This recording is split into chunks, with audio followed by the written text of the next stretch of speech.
Hi, Aquarius, Sun, Moon, and Ascendant. This is Dane, and I'm going to be doing your June 1st to the 15th, 2023 reading for you. Now, I ask if this reading resonates with you. Don't forget to like, comment, and subscribe. It helps me out more than you guys will ever know. It's getting me seen again by the YouTube algorithm, which I have fallen out of favor with because I had to take that break to take care of sick family members. So thank you so much for liking, for commenting, for subscribing, for being part of this community. It means the absolute world to me. It really does. I don't want to say surprised all the time by what we have grown here, but I am always so astoundingly thankful and humbled by what we have grown here. So thank you all so very much. If you're interested in any of the cards that I'm using, they will all be listed in the description box below. Now, before we begin this reading, let us clear the energy space, raising our own energy vibration and releasing any negativity. This cleanse and meditation will be accompanied by a loud sound. So take a nice deep breath in, exhaling whenever it feels comfortable for you.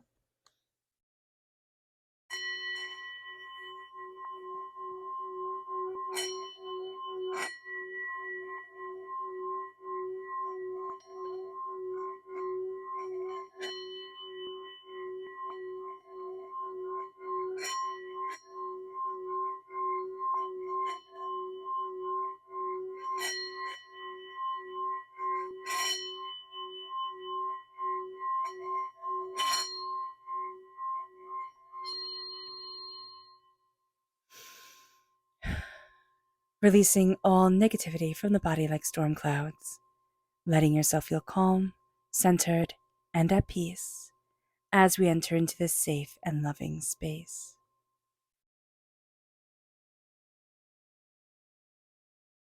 So let's see the energy we need to be mindful of during this time.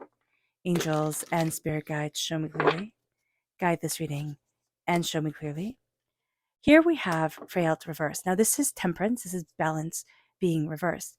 It can very much seem like things are out of balance and out of harmony, and we need to be mindful about that.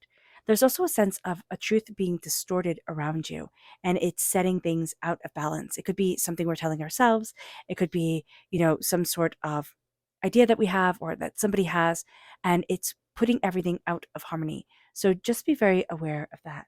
Let's see what Spirit has to say. Angels and spirit guides, show me clearly. Guide this reading and show me clearly. This is compassion. We need to be compassionate with ourselves, and we need to have compassion in our world during this time. So it's like we need to be compassionate with ourselves, but we also need to be around compassionate people. And that's going to be very important. There's also a need to ask yourself, is this filling me with compassion or with love or with harmony? Because if it's not, if it's draining you, then walk away. Okay? Let's see what the tarot has to say. Angels and spirit guides, show me clearly. Guide this reading and show me clearly, angels and spirit guides. Angels and spirit guides.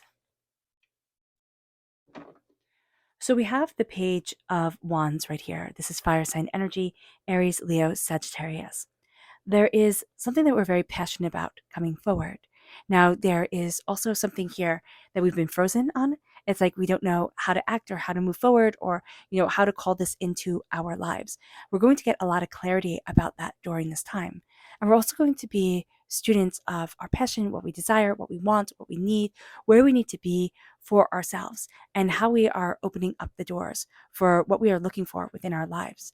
There's going to be a message that comes to you. It's going to mean something to you. It's going to be actually something that kind of takes you by surprise. It's like, oh my gosh, did you hear about that? Or did you hear about this? Or what about this? So just be very aware of this, that it's going to lead you in a direction that you don't expect, but it's going to open up really great doors to learn and to grow and to gain an understanding in.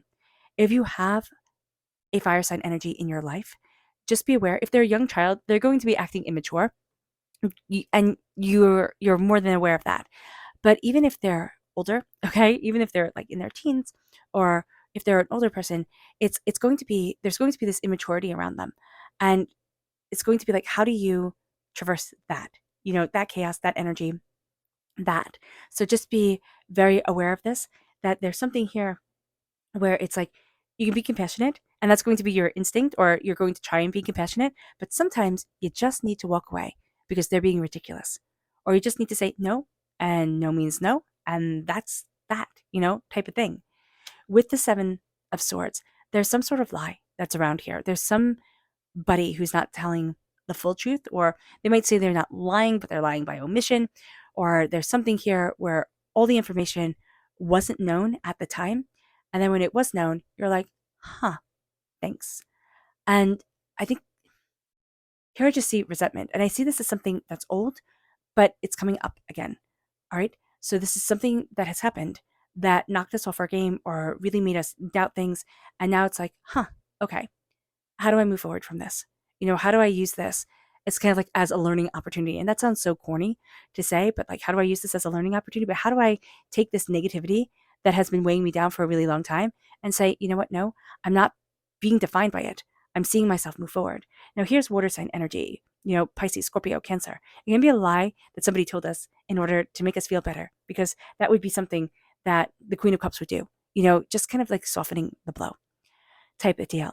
But we needed to know the truth right out and out. So do know that for some of us, that's going to be the case. For others of us, our hurt and pain is walking away.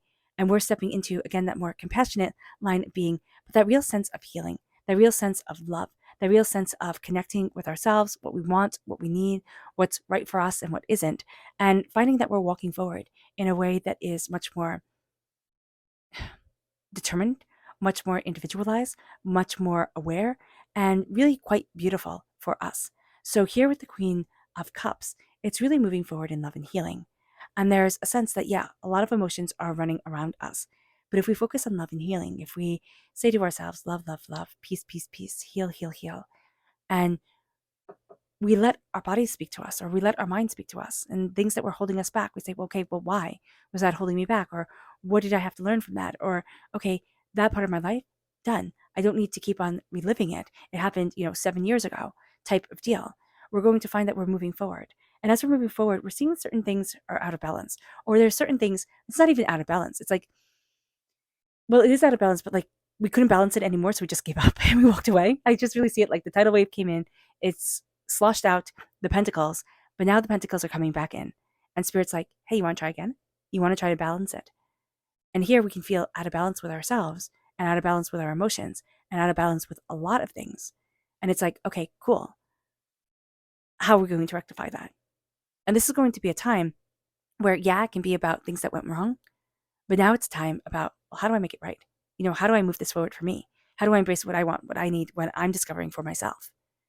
And there is a lie that comes out. There's like a bit of sneakiness from people, or even from ourselves, like, I didn't want to see that type of deal.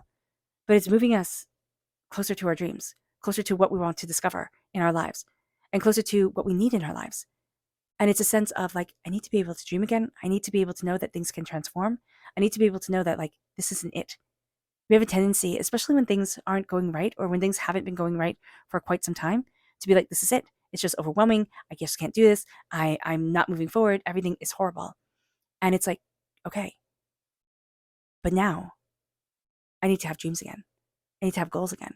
I need to say what it is that I desire. And it's not making dreams our master.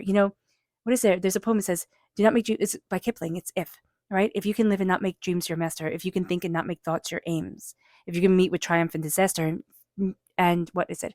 And greet those two imposters just the same, or a roundabout version of that. It's very close. Here, dreams can be our master. They can be. What we dream of can, hijack our whole entire life. And all of a sudden we miss things because it doesn't align with how we dreamt it, or how we thought it would be, or, what we thought it should be. And so here with the Seven of Cups, it's like, look at your dreams, look at what you desire. But instead of saying, this is my dream for like my whole entire life, it's like, what is your dream of today? Is it like, I'm going to clean the pantry, or I'm going to clean out the cupboards, or I'm going to, do that load of laundry that I've been putting out for 18 million years, or I'm going to garden, or I'm going to get groceries? What is your dream for today? Look at your dreams for today and bring them forward. And I know I listed really mundane things for our dreams, but it is the mundane dreams that we have each and every day that wind up making up our whole entire lives and our whole entire selves. So look at that. And whatever mundane dream that you have, or I dream about, taking a walk in the park today, or I dream about, going on that run, or going bicycle riding, or even looking at buying a bike. Like, why not dream about that? You know, seeing different things, different things that we can do. Let's bring our dreams forward and see what those dreams really mean to us. It moves us to our subconscious energy to be mindful of. And that's the Three of Swords reverse. Subconsciously, we need to be mindful that we're healing from heartbreak and pain. We're letting those swords go. And it doesn't mean that we will never think of that heartbreak and pain again. It means that that heartbreak and pain doesn't get to rule our lives anymore. So just be aware of that. That grief can still hit us. It's still a part of us, like the lies, the hurts, the pains, the wishes that we had that never came true or that we think will never come true. We're releasing a lot of that. And our breath can still be taken away by the fact that, like, I thought it was going to be different. Or I thought it was going to be more or less. Or I didn't think it was going to hurt this much. I've learned living hurts a lot. It can be astoundingly overwhelming. But the thing is, to kind of like keep on carrying on. Which sounds, again, so trite to say, but it's so difficult. Our subconscious energy is rejoice. Subconsciously, remember to rejoice. Remember that there are things, even in our darkest moments, to be happy about. And if we start making our happiness bigger in our mind, it will start bleeding out into the rest of the world. It really will. It will start coloring everything. And a lot of times we color things with sorrow. But what if we start coloring things with happiness? Our subconscious tarot message is the Ten of Swords. This is the dying away of the old self, the rebirth of the new. We are finding ourselves coming out of a very hard situation that we've been in for 10 days, 10 weeks, 10 months, 10 years. There is something astoundingly overwhelming that we are rising out of. And it emotionally has just drowned us. And it is, mentally just taking up all our capacity. And now we're finding ourselves rising and rising and rising. And stronger and stronger and stronger. Each sword, which was used to destroy us, or to try to destroy us, is now our weapon. And is now our tool to be able to keep on when others would have given up. All right, Aquarius. I hope this reading has resonated with you. I wish you nothing but light, love, peace, and happiness. May harmony always be with you. I am sending loving, healing energy to each and every one of you. I love you all, and God bless. Bye.